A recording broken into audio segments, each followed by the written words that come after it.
हमारे देश के वीर जवानों, केमिस्ट्री की दुनिया में सभी का स्वागत है। फटाफट एल्कोहल को हम लोग पी कर क्या करते हैं, खत्म करते हैं। ठीक है, कल हम लोग एल्कोहल बनाने की विधि पढ़ रहे थे ग्रिगनार्ड अभिकर्मक के द्वारा, पढ़ चुके हैं ना। अब आगे पढ़ना भौतिक गुण। क्या 3 डिग्री नहीं पढ़ाए थे उसमें? लास्टवा में एसीटोन से 3 डिग्री नहीं बना कर गए। हाँ तो तुम उतारा नहीं, तुम भाग गया था तो कहां से करेगा। देखो भैया अगली हेडिंग भौतिक गुण। देखो यह रंगहीन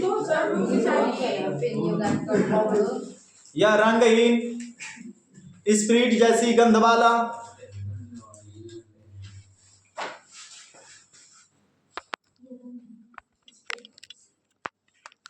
यह रंगहीन स्प्रीट जैसी गंध वाला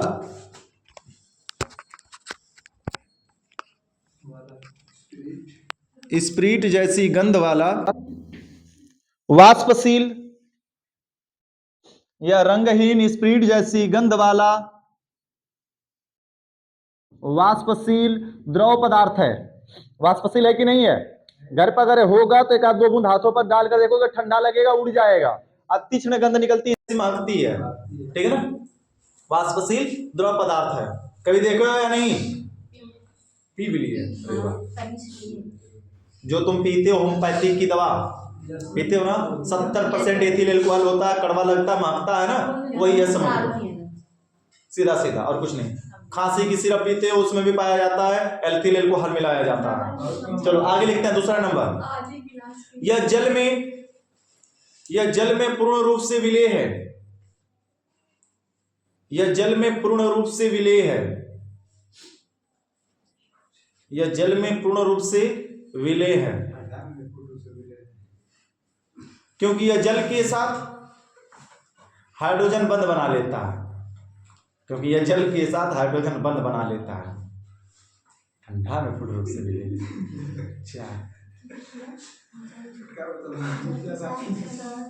यह जल में पूर्ण रूप से विलेय है क्योंकि यह जल के साथ हाइड्रोजन बंध बनाता है। क्योंकि यह जल के साथ हाइड्रोजन बंध बनाता है। काली तुमको समझ में आ रहा है? मुंह आज कहाँ ढक ली है? ठंडा, नाक पे ठंडा लग रहा है।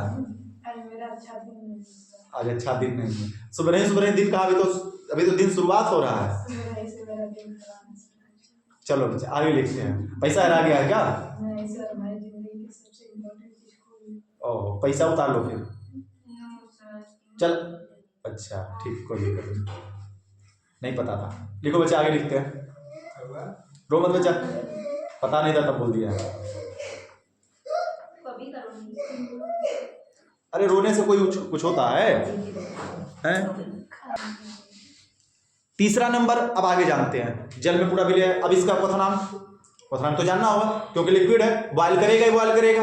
क्या होगा इसका क्वथनांक? लिखो, इसका क्वथनांक 78.1 डिग्री सेल्सियस होता है। इसका क्वथनांक 78.1 डिग्री सेल्सियस होता है। इसका क्वथनांक 78.1 डिग्री सेल्सियस होता है। हो गया बच्चा? कोई दिक्कत? कोई रंग पूछेगा तो रंग बताओगे? लाल पीला होता है क्या? वो रंगहीन होता है। वो रंग बनाया जाता है, रंगीन बनाया जाता है, लेकिन रंगीन नहीं होता। यह बनता जो है वह कलरलेस बनता है, पानी के जैसा बनता है। मामला क्लियर हुआ? यह वाष्पशील है, पानी के जैसे नहीं है कि पड़ा रह जाएगा, वेपर बनकर क्या हो जाता है, उड़ जाता है। क्वथनांक याद रखना, भौतिक गुण पूछा जाता है इन सबका जी, कि एथिल एल्कोहल के 2 भौतिक गुण लिखिए, 3 भौतिक गुण लिखिए, तो तुम्हें याद होना चाहिए लिखने के लिए कम से कम इतना। आगे रासायनिक गुण, और रासायनिक गुण में इंपॉर्टेंट हेडिंग जो आनी तय है। रासायनिक गुण में रासायनिक गुण में पहली हेडिंग निर्जलीकरण का जी आ गया ना। तो तुम लोग कहाँ घबरा के पहले पूछ लेते हो? निर्जलीकरण, किसका निर्जलीकरण भैया? एथिल, गलत है। अरे कानून ज हो गया है, निर्जलीकरण। ठीक है, एथिल एल्कोहल का निर्जलीकरण पक्का आना तय है, कंफर्म है। तो निर्जलीकरण की 3 प्रोसेस है जी। निर्जलीकरण का मतलब जल का क्या होना, बाहर निकलना। तो जल को बाहर तीन तरीके से निकाला जा सकता है, दो तीन विधि है, और तीनों विधि में से कोई भी पेपर में लिख सकते हैं। निर्जलीकरण में तीनों में से कोई लिख सकते हैं, ए बी और सी तीनों टॉपिक बनाकर लिखाते हैं, समझाते हैं। पहला नंबर सांद्र, नहीं, ताप लगाएंगे 130 डिग्री सेल्सियस से 140 डिग्री सेल्सियस ताप पर। इस अभिक्रिया को कई तरीके से पूछा हुआ है। इन तीनों को, निर्जलीकरण की प्रोसेस, सल्फ्यूरिक अम्ल को 130 से 140 पे गर्म करते हैं तो क्या होता है, सल्फ्यूरिक अम्ल को 160 से 170 पे गर्म करते हैं तो क्या होता है, एथिल अल्कोहल को 130 से 140 पे क्या होता है, एथिल अल्कोहल को 160 से 70 पे करते हैं तो क्या होता है, एथिल अल्कोहल एल्यूमिना की उपस्थिति में क्या करता है। या फिर निर्जलीकरण पूछ दिया तो निर्जलीकरण में से तीनों में से कोई एक लिख दोगे, लेकिन अलग अलग टेम्परेचर दे दिया, तब के लिए याद रखने की बात है। 130 से 140 पर एथिल अल्कोहल के दो अणु लिए जाते हैं, कितने, दो, C2H5OH plus HOC2H5, ethyl alcohol एकदम याद रहेगा जी, कोई दिक्कत नहीं होगी। एथिल अल्कोहल क्या हो जाएगा, यहां से निकलता है H, एक से निकलता OH। यह क्रिया किसके प्रेजेंस में होती है लल्ला, तो सांद्र H2SO4 की उपस्थिति में 130 डिग्री से 140 डिग्री के बीच होती है। हो सकता है कि पेपर में केल्विन दे दे, केल्विन का मतलब 273, इसमें क्या कर दोगे, जोड़ दोगे, तो 273 जोड़ दोगे तो 140 प्लस 273, 3 7 4 11 को 1 2 1 3 और 1 कितना 4, 413 केल्विन कह देगा पेपर में। कहेंगे कि एथिल अल्कोहल को 413 केल्विन पर गर्म करते हैं, क्या बनता है, तो क्या दिख रहा है बनते हुए लल्ला, C2H5 एकदम एक तो यहां पर ये हेडिंग भी हो गई, और दूसरा नंबर एक दूसरे बनने की विधि भी हो जा रही है। C2H5 एकल बॉन्ड O और एकल बॉन्ड क्या बन जाएगा, C2H5 डाई एथिल और O एकल बॉन्ड O को क्या कहते हैं, ईथर, इसका नाम है डाई एथिल ईथर, और प्लस क्या निकल गया, H2O जल निकल गया। लेकिन एग्जामिनर कभी कभी ना घर से झगड़ा करके निकल सकता है पेपर बनाने के लिए, तो झगड़ा करके निकल कहेगा क्या कि इसको दो पदों में करिए, कितने पदों में, दो पदों में। जब एथिल अल्कोहल को 130 से 140 पे गर्म करते हैं तो क्या बनता है, दो पदों में समझाइए। तब कैसे समझाएंगे, तो ये एक पद में सीधा सीधा क्लियर दिख गया, या में दूसरी रिएक्शन इसी की, यही सब बढ़ जाता मामला झंझट। एक एक रिएक्शन होती तो नहीं बढ़ता, अब तक दूसरी रिएक्शन हम बताते, लेकिन देखो एक ही को दो बार बताना पड़ रहा है। यहां पर आता अधिशोषण सिद्धांत, कोलाइडी रसायन का एक होता था, पृष्ठीय रसायन लेसन हुआ करता था, उस पृष्ठीय रसायन में अधिशोषण सिद्धांत हुआ करता था। वह कहता था कि अगर अभिकारक अणु है कि उस उत्प्रेरक की उपस्थिति में क्रिया कर रहे हैं तो यह डायरेक्ट क्रिया नहीं करते हैं। उन्होंने कहा था, अधिशोषण सिद्धांत बताया गया था कि अभिकारक अणुओं में से कोई एक पहले उठता है, जाकर उत्प्रेरक से क्रिया करता है, यानी C2H5OH प्लस HHSO4 130 से 140। फिर से रिपीट कर रहे हैं, इन दो अभिकारक अणुओं में से कोई एक अभिकारक अणु उठता है, उत्प्रेरक से क्रिया करता है, उत्प्रेरक से क्रिया करके माध्यमिक यौगिक बनाएगा। कैसे, H और OH क्या हो गया, निकल गया, बाकी चीजें जुड़ जाएंगी, C2H5SO4H ऐसे लिखेंगे, H को इधर करके लिखेंगे, नहीं तो यहां पर लिख दो, कहोगे सर जोड़ के 6 कर दीजिए, जबकि जुड़ेगा नहीं, यह ऑक्सीजन से जुड़ा हुआ है हाइड्रोजन, इस वजह से इसको कहेंगे ethyl hydrogen sulphate, ethyl hydrogen, और SO4 को क्या कहेंगे, सल्फेट, एथिल हाइड्रोजन सल्फेट। यह एक प्रकार का माध्यमिक यौगिक है। कैसा यौगिक है, संकर यौगिक या माध्यमिक यौगिक, माध्यमिक यौगिक, मध्य का बना हुआ इंटरमीडिएट कंपाउंड जो कुछ ही समय के लिए बनेगा, बाद में टूट कर खत्म हो जाएगा। अब यह जो माध्यमिक यौगिक है दूसरे अभिकारक अणु से क्रिया करता है, यानी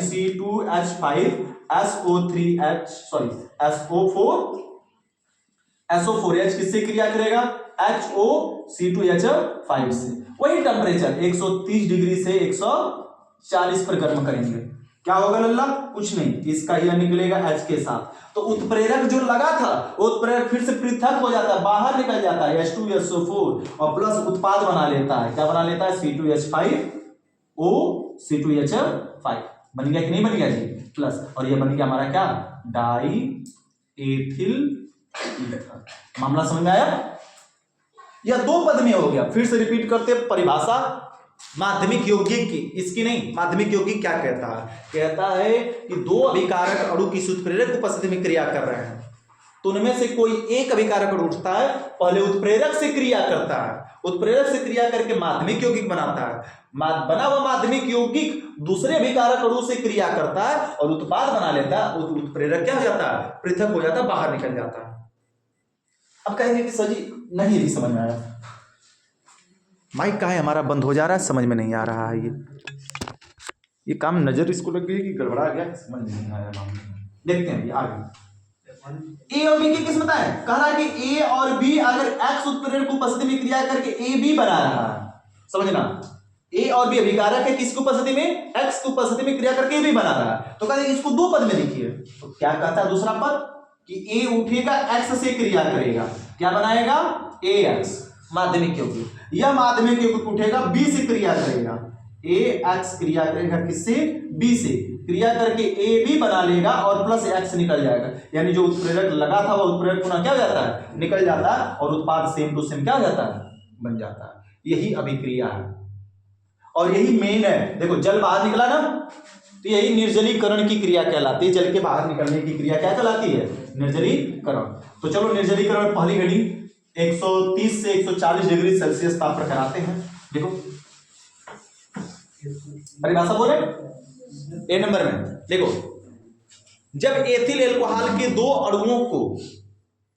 अणुओं की क्रिया, जब एथिल एल्कोहल के 2 अणुओं की क्रिया सांद्र सल्फ्यूरिक अम्ल की उपस्थिति में,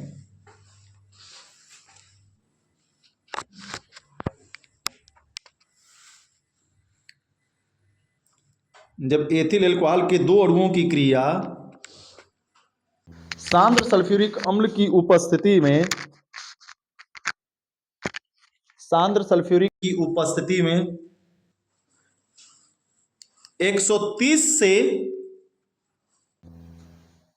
140 डिग्री सेल्सियस ताप पर कराते हैं, तो 130 से 140 डिग्री सेल्सियस ताप पर कराते हैं तो डाई एथिल ईथर प्राप्त हो जाता है और जल बाहर निकल जाता है।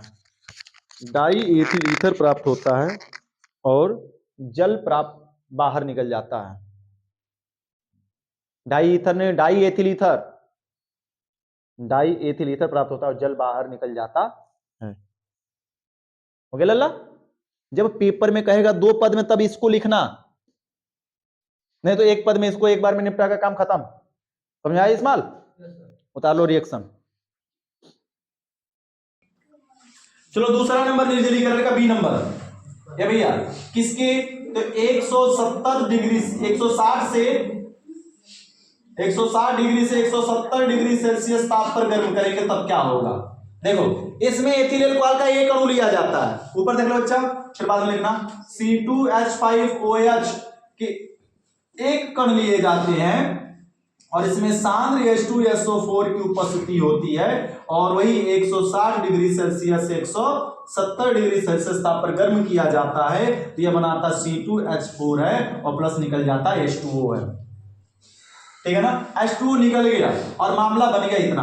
अब कहोगे सही कैसे नहीं समझ में आया, दिखाइए पूरा विस्तार से। तो चलो विस्तार से देखते हैं।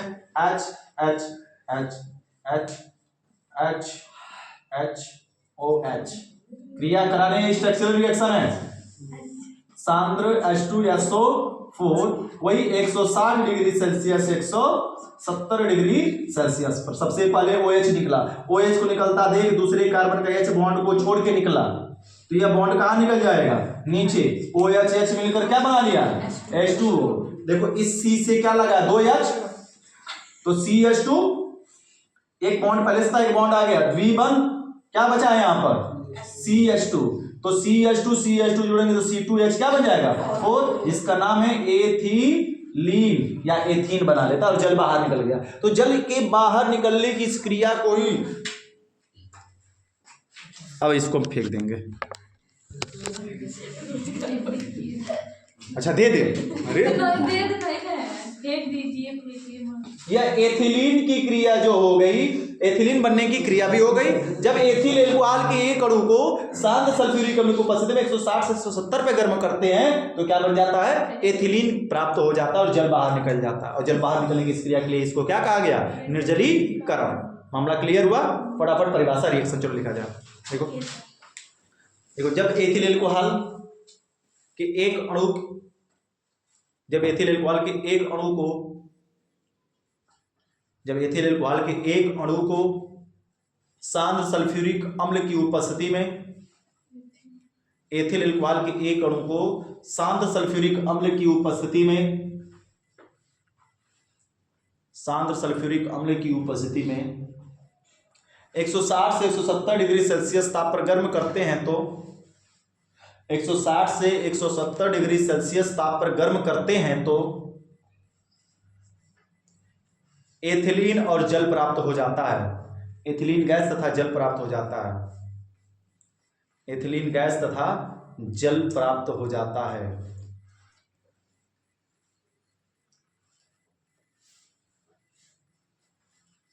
हो गया कि नहीं? उतार दो।